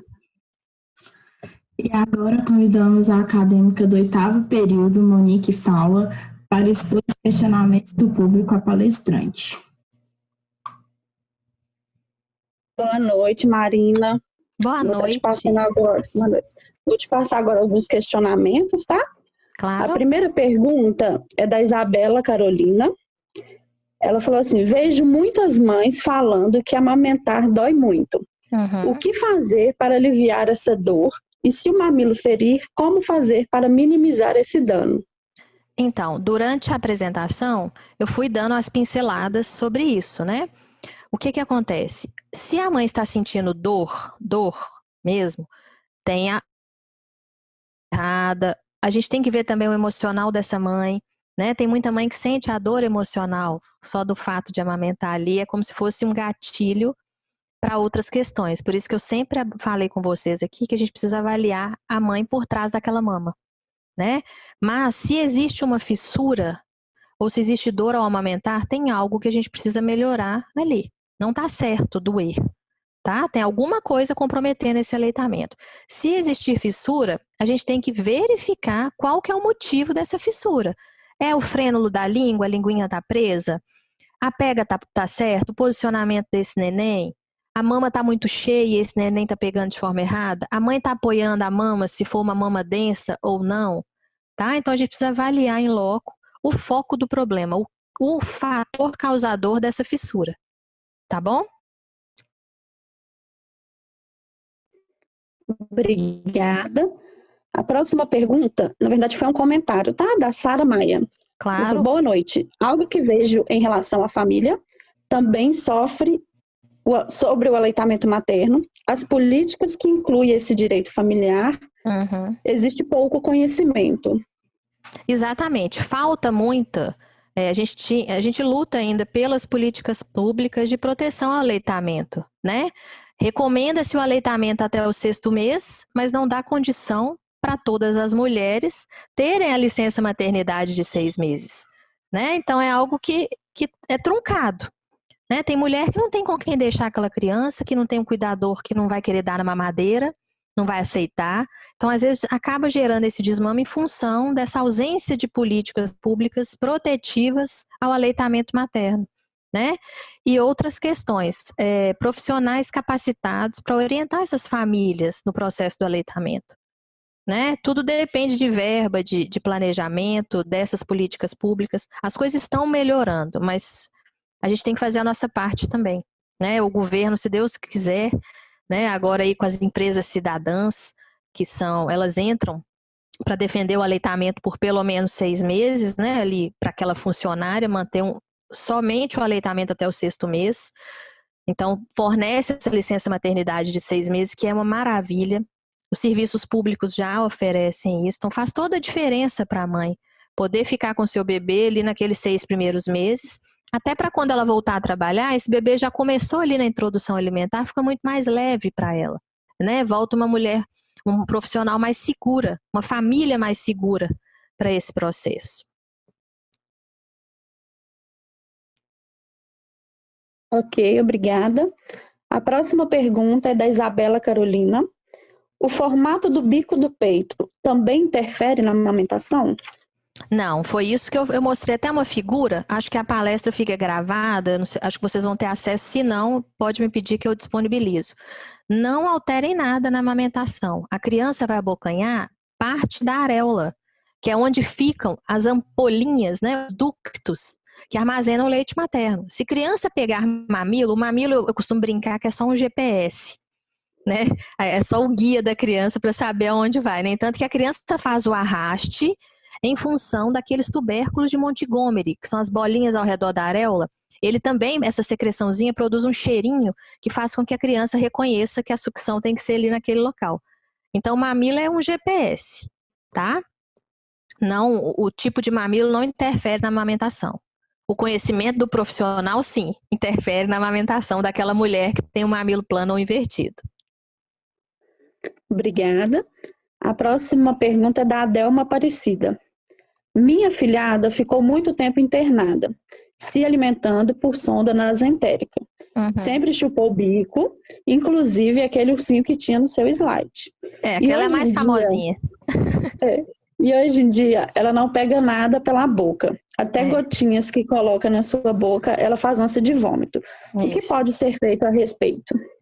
Então, esse é a grande questão, porque foi tirado dessa criança, naquele primeiro momento, né, a principal necessidade, que é a necessidade de sugar, né? Sugar ao seio, o contato pele a pele com a mãe. Claro, a criança ficou internada, ok, né? São outras situações que a gente precisa avaliar. Mas o local da internação dessa criança precisa defender o aleitamento. Porque quando a gente já tem um problema instalado, é muito mais difícil a gente restabelecer esse aleitamento. Entendido? Então, é voltar com contato pele a pele, retirar os bicos artificiais de maneira gradual. Claro, eu estou falando no geral, eu não estou avaliando essa criança, essa família, tá? Então, a gente precisa avaliar isso e voltar com que aquela criança fique o máximo no colo possível, contato pele a pele, não pano a pano, para estimular a busca ao seio e ir retirando os bicos artificiais, aumentando o processo de ordenha de leite materno para a gente ir tirando mamadeira e tirando fórmula e voltando com o leite materno. Lembrando, gente, cada gota de leite materno, quer seja mamada diretamente ao seio ou quer seja em alguma das alternativas à mamadeira, vale ouro. Certo? Mas aqui arbitrariamente sem avaliar a situação. Ok.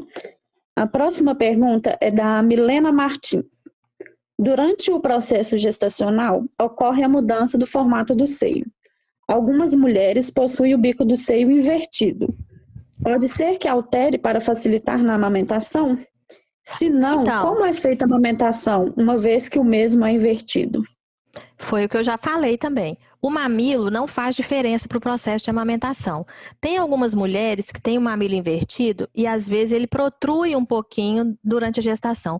Mas nem todas as mulheres têm alteração de mama, né, de tamanho, de formato, de peso durante a gestação. Isso não significa que vai amamentar ou não, que vai produzir muito leite ou não. Tá? O responsável pela produção de leite é bebê plugado ao seio.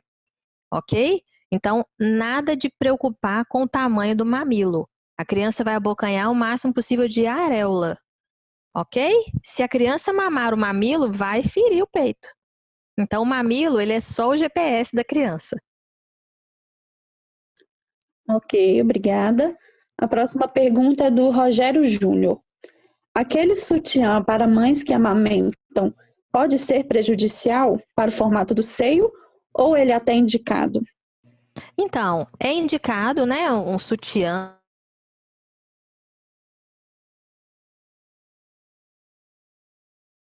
Eu falo, gente, que a amamentação, se tiver indicação de compra das coisas, ela já não está certa, né? A gente tem que ter um sutiã ou um top que tenha uma sustentação adequada ao seio, né?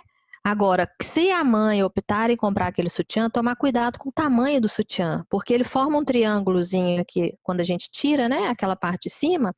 Se tiver muito apertado, vai garrotear, vai comprimir os ductos, o que pode gerar uma retenção de leite ali, tá? Mas não é pré-requisito para amamentar sutiã de amamentação, não. O importante é manter a firmeza daquelas mamas. Ok, obrigada. A próxima pergunta também é do Rogério Júnior. Qual a melhor forma de desmame quando uma criança chega aos 2 anos? Então, não significa que chegou aos 2 anos que já parou a amamentação. A orientação do Ministério da Saúde é do Ministério da Saúde e da Organização Mundial de Saúde. Amamentação exclusiva de leite até o 6º mês, né? De leite materno até o 6º mês. A partir do 6º mês já começa a introdução alimentar. E a amamentação, ela vai até 2 anos ou mais. Não é que ela vá até 2 anos, pronto, fez 2 anos, fim, parou. Não. E o desmame, a orientação é o desmame natural, né? Que vai de acordo com a criança. E a própria mãe vai usando alternativas ali para ir diminuindo o número de mamadas, se for da vontade dela. Tá? Mas não tem uma indicação oficial de desmame, não. O que é dito por aí, desmame gentil, desmame sadio, isso não existe. Tá? Os cursos são vendidos aí, isso aí é para vender e ganhar dinheiro. O desmame, ele acontece de forma natural, claro que dentro da vontade da mãe, a mãe vai amamentar até quando ela quiser e não até quando foi estipulado isso para ela. Tá? Mas não é só até 2 anos, a recomendação é até 2 anos ou mais. Certo? Ok, obrigada. A próxima pergunta é da Ana Carolina Bastos. Com relação à ordenha, tem um tempo indicado de ser realizado? Então, a ordenha manual, a expressão areolar, a ordenha para retorno ao trabalho, a ordenha para sair, qual o tipo de ordenha que ela se referiu? Qual, Ana? Você está aí? Para retorno ao trabalho. Para o retorno ao trabalho. Então, Ana, a minha orientação é sempre a gente começar a se preparar para o retorno ao trabalho 1 mês antes. Primeiro, emocionalmente, porque é difícil, né? Você deixar a sua criancinha ali no momento onde a criança interage mais com a gente e voltar a trabalhar. Então, tem um preparo emocional e físico, né? Da gente iniciar aquele treinamento, entre aspas, daquela mama a produzir além do que a criança mama. Então, a gente tem que ter um estímulo maior do número de ordenhas diárias, além da amamentação, até para a gente conseguir armazenar o leite materno, né? Que ele pode ficar armazenado 15 dias no congelador. Ok? Então, tem que ter o preparo prévio, sim, para ficar mais fácil. Se do dia à noite, eu vou voltar a trabalhar amanhã, como que eu vou ordenhar um volume muito grande para minha criança se ela ainda não estiver na introdução alimentar? Né? O organismo, ele precisa entender que a demanda de produção tem que aumentar. Então, não é do dia para a noite. Ela perguntou se tem um tempo de pausa entre as ordenhas. Não. A ordenha você vai fazer dentro da sua limitação. Né? A gente também não pode estipular a obrigatoriedade de horário, porque senão você não vai estar tranquila para ordenhar. A gente precisa de ter ocitocina, tranquilidade para ordenhar, e não obrigação. Ok, obrigada. Próxima pergunta é do Rogério Júnior. Eu vejo algumas mães que dão muito leite, ao ponto de ficar vazando. Uhum. Com isso, podemos indicar fralda de pano para reter um pouco esse vazamento? E se sim, qual o tempo de troca da mesma? Então, a recomendação... Porque ela é de algodão. Então, ela molha rápido e a gente sente que está molhada e vai trocar. Os absorventes de seio não têm a recomendação de uso porque eles têm um gel ali que absorve aquele líquido, mas o leite fica ali dentro gelatinoso, que é um meio de cultura, que pode gerar candidíase mamária ali, tá? Então, não tem um tempo para troca da fraldinha de pano. É Rogério que ele chama? É, né? Isso. Não tem um tempo para troca da fraldinha de pano. A gente vai sentir que está molhado, a mulher vai ver que está molhado e vai trocar. Então, ela mantém sempre o mamilo e a areola seco com aquela fraldinha de pano. Ok, obrigada. Nós da Isabela, dos participantes da palestra, te agradecer por dividir seu tempo conosco, porque a gente sabe que tempo de mãe é precioso, né? E mas é uma boa causa. Com certeza. Obrigada por dividir todo o seu conhecimento, foi enriquecedor para todos nós. Esperamos te ver novamente. Quem sabe uma aula prática, né? Igual você falou, foi maravilhoso, tá? Muito bom mesmo. Não, nós temos várias oportunidades que ainda virão. Vocês podem contar comigo, dúvida que tiver, tá? Eu estou à disposição mesmo. Podem contar comigo de todo o coração. Que bom, ficamos felizes, tá? Muito obrigada. Eu que agradeço. Eu também quero deixar... Convido a coordenadora do curso para encerrar o evento. Eu quero falar um pouquinho antes da Gabriela, agradecer a Marina, né, que assim fala brilhantemente, competente, tem conhecimento, e eu tenho certeza assim que agregou, né? Eu falo que todas as vezes que eu assisto, que eu participo, que eu vejo, ter feito alguma coisa diferente com Laura, que não caminhou tão perfeito assim, né? Mas eu aprendo como profissional, como mãe, enfim, eu acho que é competência, é conhecimento, e assim, te agradeço, né, por ter aceito aí o convite. Na hora que eu falei, não, topo, vamos, então, com vamos, certeza, e já aceito todos os que virão, já pode considerar o sim. As portas estão abertas, né? E com certeza nós vamos querer outras vezes, viu? Muito obrigada. Será um prazer. Será um prazer. Ô, Mara, mais uma opção. Não pense o que você poderia ter feito com a Laura. Pense o que você pode fazer daqui para frente com as outras pessoas. Você fez o seu melhor naquele momento, ponto. Né? Nada da gente carregar a culpa pelas... não, de jeito nenhum. O amor materno, ele independe da via de alimentação. Verdade. Né? Claro, a gente vai lutar pelo aleitamento, mas eu penso exatamente sem culpa. Isso. É o conhecimento agora como profissional para que outras possam, né? Ganhar essa orientação, esse conhecimento, mesmo que eu não tenha vivido com tanta propriedade, né? Eu coloco nesse sentido, porque naquele momento eu fui mãe, né? E às vezes nesse momento a gente experimenta essa oportunidade de viver ali a maternidade, não como era a mãe Mara e não a enfermeira Mara que estava ali. Exatamente, né? Então, por mais que você conheça, né, você traz ali o seu conhecimento, enfim, mas às vezes algo, né, que é do seu instinto, vamos dizer assim, da maternidade, às vezes não vai para aquele caminho que você, né, sempre acredita, estudou, mas enfim, exatamente. Sem nenhum arrependimento do que vivi, mas agora, mãe, olho e repenso. A mãe faz o melhor, isso é fato. Exatamente. Então, como foi feito, isso aí não cabe a ninguém julgar. Exatamente. Mas cabe a nós repassar o melhor para o próximo. O melhor, tenho certeza. Muito obrigada, viu? Eu que agradeço.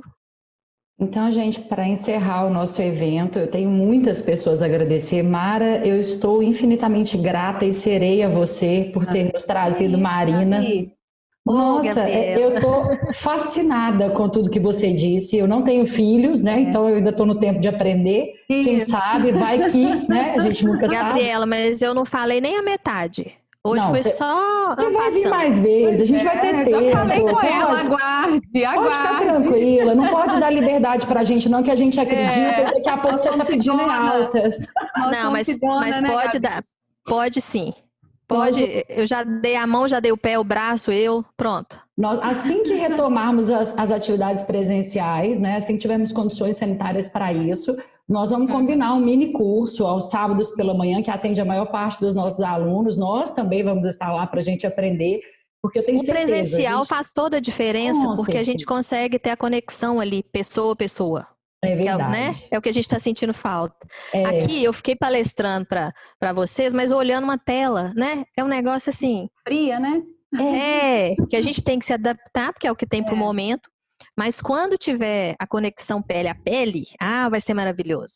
Vai, com certeza. Eu quero muito, Marina, agradecer, né, a disponibilidade de tempo que você teve de vir até aqui, o carinho com os nossos alunos, que a gente lá no Isabela, a gente valoriza muito essa questão, né, da proximidade com o nosso aluno, de tratar o nosso aluno como futuro colega de trabalho, de ter carinho com essa pessoa que está se formando, entender as dificuldades, nenhuma de nós nasceu formada, então a gente sabe, né, que é muito difícil, então a gente está sempre amparando esses meninos e muito alegra o nosso coração quando alguém tem tanto carinho, né, e vem dispor de tempo, porque muita coisa o dinheiro paga, né, tempo a gente não tem como fazer isso, e o carinho menos ainda, né. Também quero agradecer. Mas cada um que aplicar um pouquinho do que foi falado aqui, a gente já conseguir ajudar um bebezinho a mamar e uma família feliz, isso aí já é o pagamento. Não, com certeza, com certeza. Gratificante demais. E é a maior função, a nossa maior função enquanto enfermeiro, né? Essa questão de ser educador, de educar Exatamente. Em saúde, de ensinar os nossos alunos a fazer o mesmo, serem multiplicadores, né? Como você colocou várias vezes na palestra, são achados científicos, né? Ninguém está chutando isso. Muita gente perdeu muito tempo da vida, meu orientador fala isso, perdeu muito tempo da vida estudando para chegar a essa conclusão. Exatamente. E nós, como multiplicadores, temos que valorizar, né? E é importante que às vezes venha alguém de fora para falar isso, porque a gente fala sempre, né, Mara? Mas é legal alguém reforçar isso, né? Para eles verem que lá fora está a mesma coisa, que a gente tem que trabalhar baseado em evidência científica, né? Isso valoriza a nossa classe, isso melhora a assistência prestada ao nosso paciente, melhora a vida dele, né? Exatamente. Fico muito agradecida por, né, você ter vindo até aqui para poder falar com a gente, não? E a gente vai se encontrar também presencialmente. Vamos sim, contem comigo. Tá todo mundo te agradecendo aqui no chat, viu, Marina? Elogiando, parabenizando, querendo seu contato de novo. Depois eu agradeço a cada um de vocês. O Instagram aí, acesse. Marina é super disponível e disponibiliza vídeo, enfim, né? Todo material aí científico, né? Que eu acho que é importante para leitura, né? Uma forma complementar também de ajudar aí para quem está buscando mais conhecimentos dentro do aleitamento materno.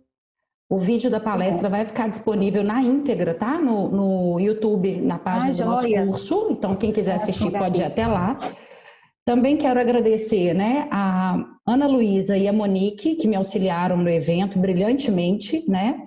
Aos nossos alunos, como sempre, muito aderentes a todo o evento que a gente faz. A gente tem a presença maciça dos nossos alunos.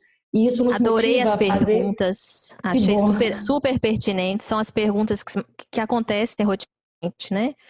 Então isso é muito bacana, a atenção de todos eles, fico muito feliz. A participação deles, né, nos motiva cada vez mais a procurar novas pessoas para trazer, porque a gente sabe que é valorizado por eles, né? Enquanto em algumas situações o aluno fala, tem palestra, então hoje não tem aula, a gente não percebe isso nos nossos alunos, né? Eu estava aqui enquanto você estava fazendo a palestra, fazendo uma listinha de chamada, e a maior parte dos alunos estão aqui, e os que não estão certamente ou estão de plantão, ou estão com algum compromisso, que não estariam também na aula, né? Não se viram com horário vago, né? E, além disso, o público externo, que eu notei que nós temos pessoas que não são, né, do Isabela. Gostaria muito de agradecer a presença de todos, né? O nosso semestre, como eu disse no início, oficialmente se inicia, que todos, né, tenham um excelente semestre e certamente novos e vários eventos virão no formato remoto, que é o que a gente tem por agora, mas futuramente, muito em breve, se Deus quiser, a gente fará presencialmente. Obrigada a todos vocês. E eu agradeço imensamente a oportunidade, agradeço a atenção de todos, os alunos, os participantes externos, a vocês pela confiança, pelo carinho. E juntos somos mais fortes, né? Seguiremos. Sempre. Agora, só antes da gente finalizar, quero fazer um convitinho. Vamos fazer a nossa fotinha do evento? Claro. Quem puder ligar a câmera aí, dar um sorriso, tenha paciência comigo, porque eu não sou tão habilidosa. Com essa, dá uma ajeitada no cabelo. A Mara já até... Deixa eu ver, a Mara trocou de microfone. Troquei, tirei. Aquele tava com capacete aqui, atrapalhando o cabelo, Marina. Aqui, eu tô com o meu, olha, capacete. Tô achando lindo. Tá ótimo, tá escuro, não tá aparecendo nada. Gente, só para ressaltar, nós temos 3 páginas de participante, tá? Então a gente vai precisar de um tempinho, que eu vou ter que mudar a página, tá bom? Então vamos lá, todo mundo, sorria. No 3, hein? 1, 2, 3. Um minutinho.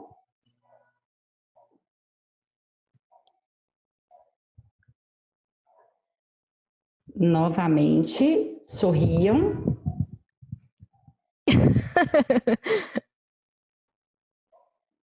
Calma aí, tem que colar essa foto, gente, aí fica mais complicado. A última página, sorriam todos.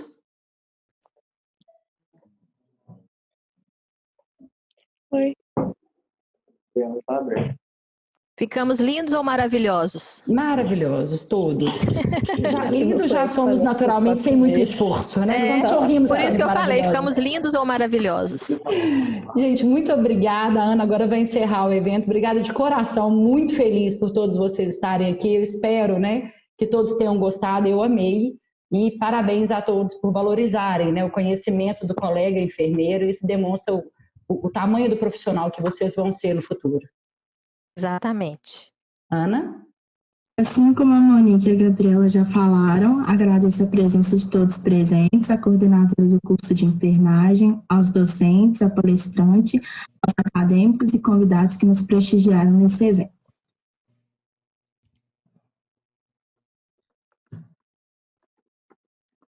Agora sim, alunos, gente. até daqui a pouco, viu? Até daqui a pouco.